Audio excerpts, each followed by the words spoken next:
ये आकाशवाणी रायपुर है। छत्तीसगढ़ी समाचार बुलेटिन के संग संध्या तिवारी के जय जोहार। प्रधानमंत्री नरेंद्र मोदी ह कहिने कि डिजिटल इंडिया ले लोगन मन के सशक्तिकरण होए हे, भ्रष्टाचार म अंकुश लगे हे अउ गरीब लोगन मन तक सेवा पहुंचाए के व्यवस्था म सुधार होए हे। प्रधानमंत्री ह ट्वीट संदेश म कहिने कि 4 बछर पहिली आजे के दिन डिजिटल इंडिया के शुरुआत करे गे रिहिस। केंद्रीय इलेक्ट्रॉनिक्स और सूचना प्रौद्योगिकी मंत्री रविशंकर प्रसाद ह कहिने कि डिजिटल इंडिया के पहल ल राष्ट्रीय आंदोलन के रूप में दे जाना चाही।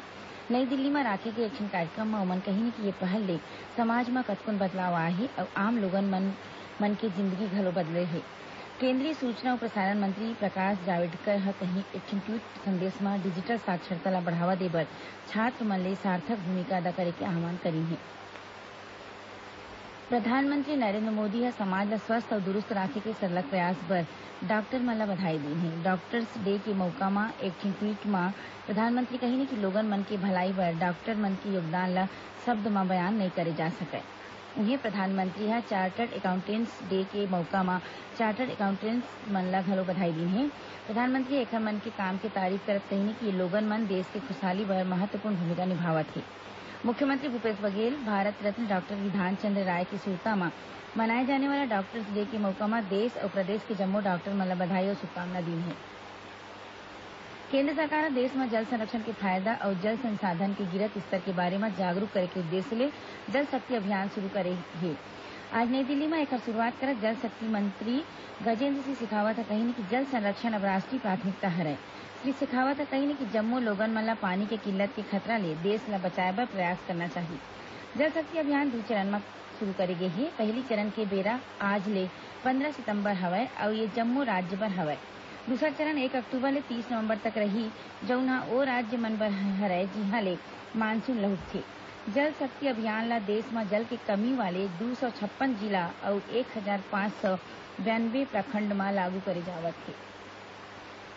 बिना सब्सिडी वाले रसोई गैस सिलेंडर की कीमत म करीबन 100 रूपिया के कमी करे गे हे। अंतरराष्ट्रीय बाजार म एखर कीमत म गिरावट ल देखत अइसन करे गे हे। इंडियन ऑयल कारपोरेशन ह एक विज्ञप्ति म बताइने कि नवा दर आज ले लागू होगे हे। केंद्रीय पेट्रोलियम मंत्री धर्मेन्द्र प्रधान ह आकाशवाणी ल बताइने कि अंतरराष्ट्रीय बाजार म कीमत म गिरावट के फायदा आम लोगन तक पहुंचाए गे हे। रियल टाइम ग्रॉस सेटलमेंट यानी आरटीजीएस और नेशनल इलेक्ट्रॉनिक फंड ट्रांसफर यानी नेफ्ट के माध्यम ले पइसा के ट्रांसफर अब सस्ता होगे हे। भारतीय रिजर्व बैंक ह अइसन लेनदेन म कोनो शुल्क नइ लेके फैसला ले हे। आरबीआई ह अपन ए घोषणा के बाद जम्मो बैंक मन ल एखर फायदा तुरते प्रभाव ले उपभोक्ता मन ल देबर कहिन हे। राज्य सरकार ह प्रदेश म 16 नवा एकलव्य आदर्श आवासीय विद्यालय मंजूर करे हे। संगे संग जम्मो 31 एकलव्य आदर्श आवासीय विद्यालय मन म सीबीएसई पाठ्यक्रम चलाए के अनुमोदन करे गे हे। काली मंत्रालय में राज्य स्तरीय आदिम जाति कल्याण अउ आश्रम शैक्षणिक संस्थान समिति के संचालक बइठका म आदिम अउ अनुसूचित जाति मंत्री डॉक्टर प्रेमसाय सिंह टेकाम ह ए विद्यालय मन के रैंकिंग शिक्षा, खेल अउ आने गतिविधि के उपलब्धि के आधार दे जाए के निर्देश दिन। ओमन कहिने कि एकलव्य विद्यालय मन म प्रतियोगी परीक्षा के तैयारी बर प्रयास विद्यालय असन कोचिंग की व्यवस्था करे जाए। श्री टेकाम ह राज्य स्तर म आदर्श आवासीय विद्यालय के सुग्घर ग्रेडिंग करे के निर्देश घलो दिन हे। कांकेर जिला के जंगल म सुरक्षा बल मन ह आज AK-47 राइफल समेत कारतूस बरामद करे हे।